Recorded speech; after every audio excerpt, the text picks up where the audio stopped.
Hi, Rene Bastarache here with the American School of Hypnosis.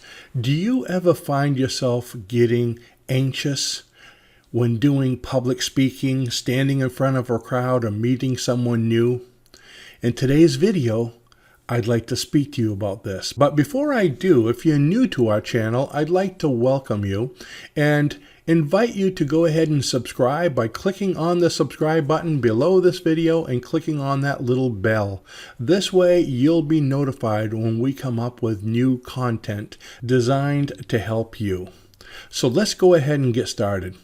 Do you feel that you're suffering from social anxiety when you answer the phone with a client? Maybe speaking in front of a group, talking to strangers. There's so many different ways this can happen. Probably speaking to authority figures like your boss at work, or your teachers, or the principal in college. Some people get really anxious simply by hosting a dinner at home where they're having lots of friends coming over, and maybe they're going to have to give some kind of a speech or announcement.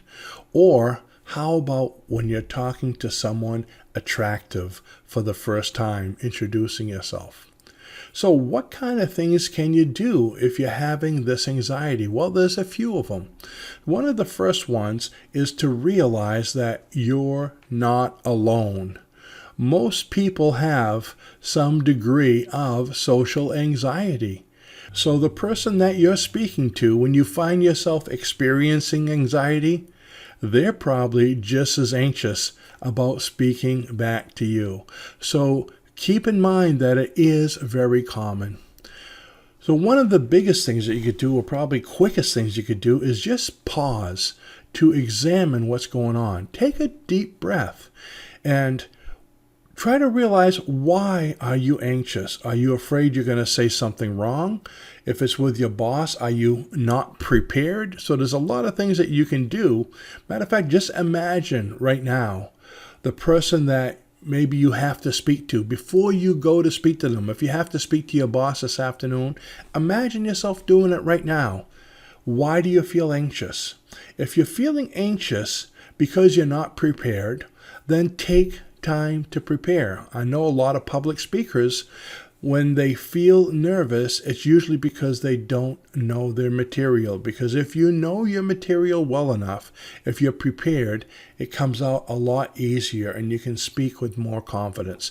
So by taking the time to pause and even to think ahead before the event happens, you can relax and examine it and probably even come up with a couple great solutions before it happens. And also, if you're in the midst of it, again, take a deep breath to relax, and that alone will help you to calm down. Once you're relaxed, you're able to regain your faculties.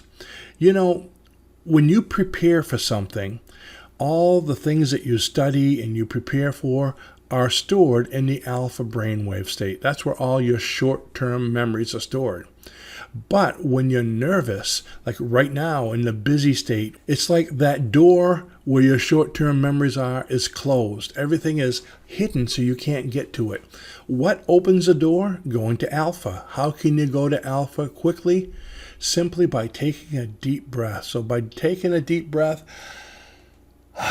relaxing, it'll open up a lot of that door. So a lot of the things that you had prepared will seem to come back to you almost magically. Another thing you can do is take a moment to think about, what's the worst case scenario? What's the worst thing that could happen here? Okay, somebody comes up to you and says, "Hey John, the boss wants to see you right now in his office." You're getting really anxious. So think, what's the worst case scenario? Well, the worst case scenario is, I'm not prepared for this, he's angry with me, and he can fire me. Your thoughts are always worse, or they always think more excessively than reality, okay? The anticipation of what could happen. Chances are the boss probably only wants to say, hey, can you go to your car and get that paperwork that you were talking about earlier? Or are you going to be at the birthday party this weekend? He might want to ask you something simple like that. So usually when we think about the worst case scenario, it's always a lot worse than what's going to happen in reality. And realize that it's going to be better than that. Another thing you can do, and this is probably the most important one depending on how severe your anxiety is consider getting help. You'll find that hypnosis, doing self-hypnosis, or even going to see a hypnosis practitioner can really help you by him giving you a session, giving you suggestions to be able to deal with anxiety. And anything that you have that you need help with, keep in mind that hypnosis can help it. It's a wonderful helpmate. I always tell people whatever you can do normally, you can do better with hypnosis. It will help you to relax. So consider seeing a hypnotherapist or learning hypnosis on your own to be able to help you with anxiety. I hope that you found something in this video that can help you the next time you become anxious. And if you'd like to learn more about hypnosis, how to do hypnosis, or even how to do self-hypnosis, go to the link just below this video and you'll see all kinds of options. One of them is to download our 446-page hypnosis manual that will teach you how to do it for free. Or you can take one of our home study courses or even our live virtual hypnosis course that's done on Zoom. So take a look at the link below. Thanks for watching, and I'll see you in the next video. Bye-bye now.